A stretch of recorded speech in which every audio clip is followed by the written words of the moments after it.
So, I'm a huge Batman fan, can you tell? I have like all these soundtrack movies, this. So, I recently saw You Were the Batman, and I just want to do a quick sort of vlog-ish review, because vlog reviews are easy to do, just to let you guys know if it's any good. Well, so far it's just the first episode, and there's some good stuff and there's some bad stuff. First, a little bit of history. When I first heard about this Batman and they said, oh, they're taking it to a more serious, darker route, more detective, when he's younger, before he meets any of his colorful villains. So, before Batman meets the Joker, Mr. Freeze, Penguin, Riddler, Joe Schumacher. This is the world before Batman meets the more colorful people. And I thought, well, this is interesting. A lot of people on the internet are like, oh my god, this is going to be the worst Batman ever. There's no Joker. You can't have Batman without Joker. It's just going to suck. Boycott, boycott, boycott, boycott. And I'm like, you're an idiot. Batman doesn't have to fight Joker all the time. There was a time before Batman met the Joker. There was a time when he was fighting people like Egghead, Bookworm, Joe Schumacher. Anyway, so before the Joker and all that, I thought, okay, this is a good idea. I actually said, well, bring it on. Let's see what this new Batman is like. So I watched the new episode. Expectations sort of 70%. I mean, let's be honest, it's never going to be as good as the ultimate version of Batman from the 90s. Let's talk about the good stuff first. So visually, it's not bad. Batman's suit might be a little bit too dark, but on the digital side of things, it compares to, say, a new Ninja Turtles series, and it overall looks good. It's dark and gritty like Batman's supposed to be, so that's fine. Another good thing is Batman actually does some detective stuff, even though when he's on his own on the computer, he's still talking to himself like, I didn't look at these clues, I made sure. Maybe look at this on the other side. Who am I talking to? God, are you there? So there's that. But there's also emphasis on him using his gadgets in multiple ways. He uses his grappling hook as a grappling hook, but also things for him to pull things towards him and to be enemies with his grappling hook, and of course his batarangs. All of those are there. And as always, Batman is talking badass like, you can't see me, I'm in the dark, I'm gonna scare you before I break your arm or something. So that's where the good side ends. And let's go to the bad stuff. Remember I talked about more the dark and gritty, him fighting gangsters, more detective mode?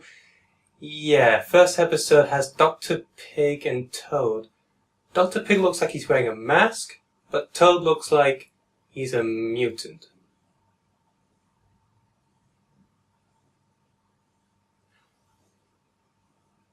Bye. So he's fighting these mutant masked gangsters who's taken these rich people, and they're talking this weird accent, which... And look at the main characters. Batman himself is clumsy.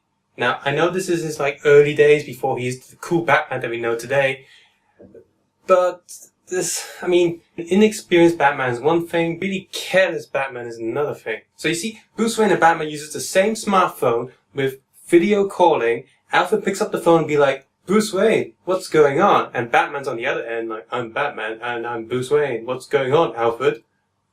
So, what if someone's on the roof and spots them on the phone? What if someone sees Alfred talking to Batman on the phone? Yeah.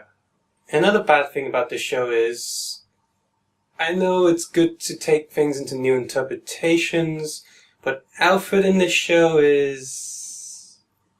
well, he's this guy. And what the fuck am I supposed to do about it, eh? I'm Michael Sykes. I'm just a human prophet. I couldn't even save one life, not one! I'm sorry, one clip. Alfred's like this. And I'm gonna teach you a lesson you'll never forget. There are times in life when being tough comes in handy. Say some geezer collapses in front of you. What do? Oops, one clip again. This time. What's wrong? It took you 5 moves to subdue me. It should have taken you 3. Your reaction to me at the foot of your bed was sloppy at best. If I hadn't purposely... Instead of a posh Queen's English-speaking Alfred, we've got a brute Alfred who works for the MI6. I'm not like James Bond. I'm even more rough than Daniel Craig.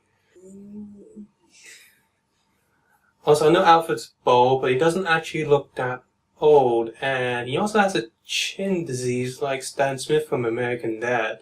So that's the good and the bad mostly. So how's the story? Well, Mr. Professor Pig and Mr. Toad, they kidnap these people who have harmed them in some way or another. They're like rich people, and they pretty much want to play cat and mouse with them in this maze, which is really short maze. And they just sort of give up halfway, like, oh, these three rich guys aren't dying in our maze and traps and stuff. Let's go shoot them anyway. Because sport or something.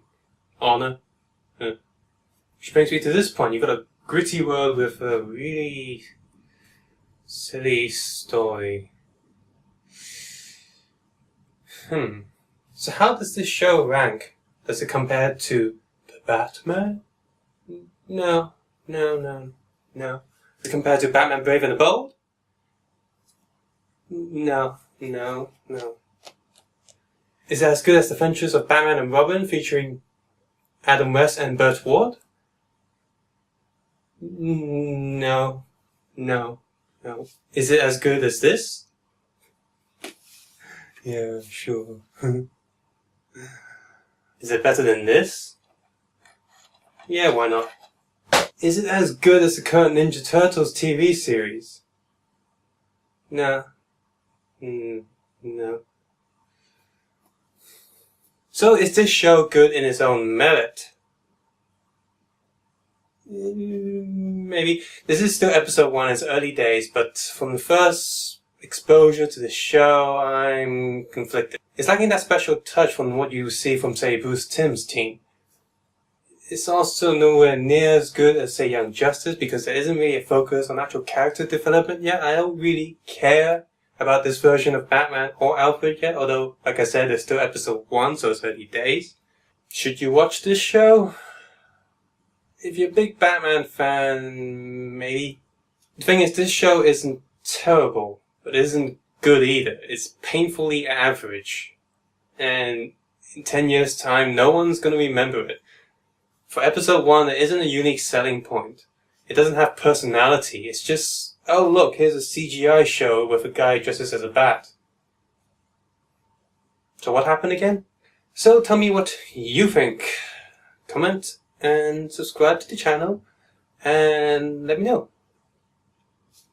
And more importantly, take care and have a nice day. Lieutenant Gordon, is it true Simon Stagg and the other men were rescued by the vigilante Batman? That report is unconfirmed. That's it. No more questions.